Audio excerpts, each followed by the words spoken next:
Muy buenos días, estamos en la clase número 19 de Estudios Sociales para los estudiantes de cuarto de básica. Vamos a empezar, no sin antes recordarles que este icono nos permite saber cuándo se pasa nuestro portafolio. Bien, el tema que nos toca ver el día de hoy es el tema número 4 de la unidad 4. Se titula El Ecuador, un país inclusivo. Y hablando justamente de este tema, pues viene al caso conocer qué es la inclusión.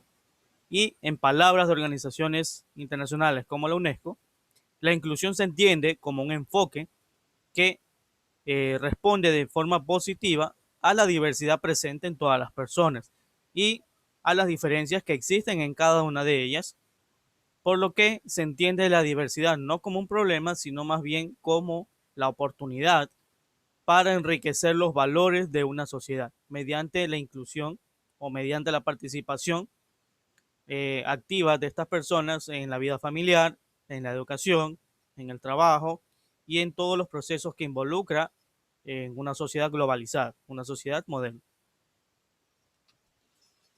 Aquí entra también el concepto de personas con discapacidad.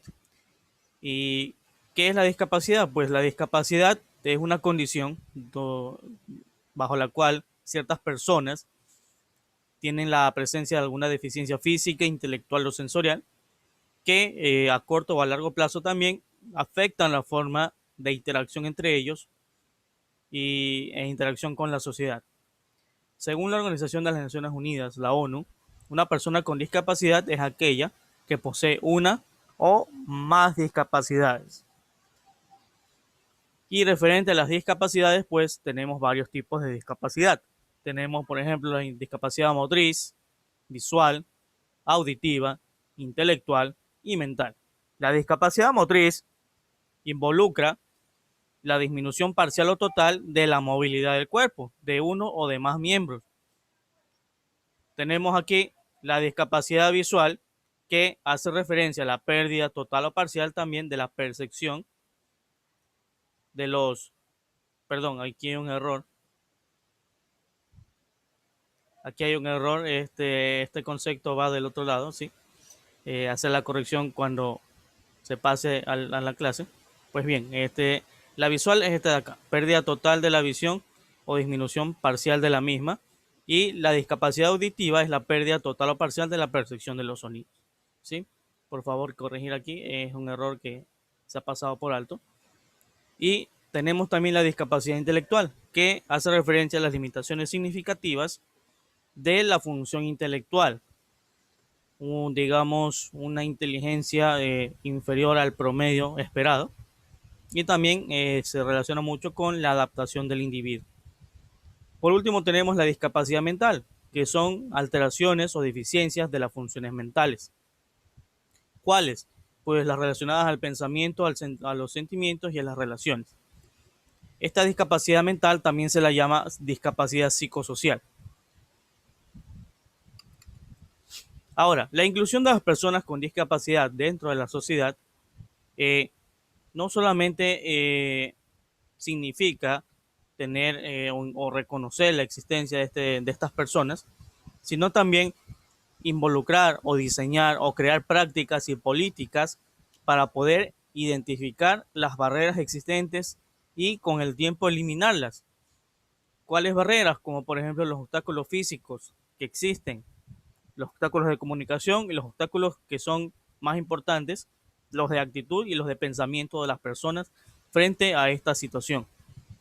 Que estos factores dificultan la capacidad de las personas de poder participar de una forma plena en la sociedad. Obstáculos físicos como por ejemplo las escalinatas, que son especialmente difíciles para personas que utilizan silla de ruedas. Para ello se utilizan las rampas de acceso.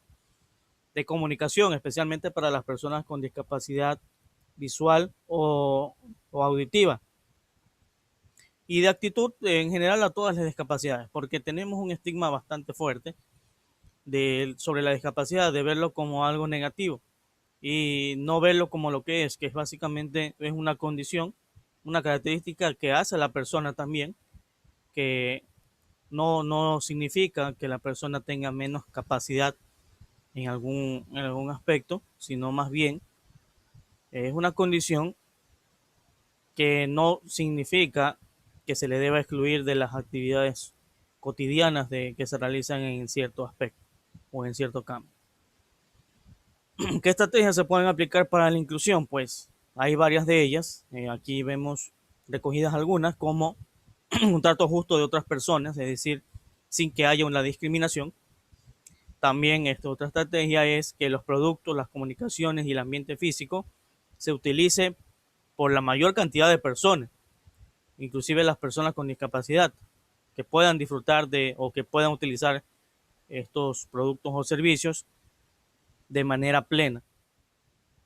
La modificación de cosas o procedimientos o sistemas también es una estrategia para la inclusión, para que una persona con discapacidad pueda utilizarlas y aprovechar su beneficio al máximo. Y también la barrera del pensamiento, de eliminar esta creencia de que las personas con discapacidad no están sanas, o de que son menos capaces, o de que no pueden hacer cosas. Hay que eliminar esa barrera del pensamiento de la sociedad, específicamente también en edades tempranas, para que no exista estas situaciones de discriminación. Referente a la inclusión ya dentro del país, del Ecuador, aquí la entidad de gobierno que se encarga de los procesos de inclusión es el MIES, que es el Ministerio de Inclusión Económica y Social, el cual ejecuta políticas y programas o proyectos o servicios para incluir a personas que se encuentran dentro de los grupos de atención prioritaria, entre ellos las personas con discapacidad, pero también niños, niñas, adolescentes, adultos mayores, entre otros que se encuentran en situaciones de vulnerabilidad o de pobreza extrema. Aquí actúa el MIES con sus políticas de intervención. Y entre sus objetivos está, por ejemplo, el incremento del acceso y la calidad de los servicios de inclusión social, también del incremento de la promoción del desarrollo integral de la población, la que requiere estos servicios específicamente, incrementar las medidas de protección para los derechos de la población cuando se vulneran, también incrementar la movilidad de las familias que estén en condiciones de vulnerabilidad o de pobreza extrema, para que de esa forma puedan acceder a los servicios que involucran tener una vida digna y productiva dentro de esta sociedad. Luego de haber visto esto, pues vamos aquí entonces a este video. Les dejo aquí el enlace para que lo puedan visitar. Está el enlace en el documento de la clase y luego de ello, pues tenemos aquí el taller número 26 con estas 8 preguntas acerca de la clase, las cuales vamos a desarrollarlas en este momento en la pizarra. Muy bien, aquí tenemos ya nuestro taller desarrollado, taller número 26, con las 8 preguntas que corresponden a la clase de hoy, contestadas de forma que ustedes puedan pasar esto a su portafolio. Dicho esto, entonces finalizo esta grabación y nos veremos en una nueva ocasión con un tema diferente de esta asignatura.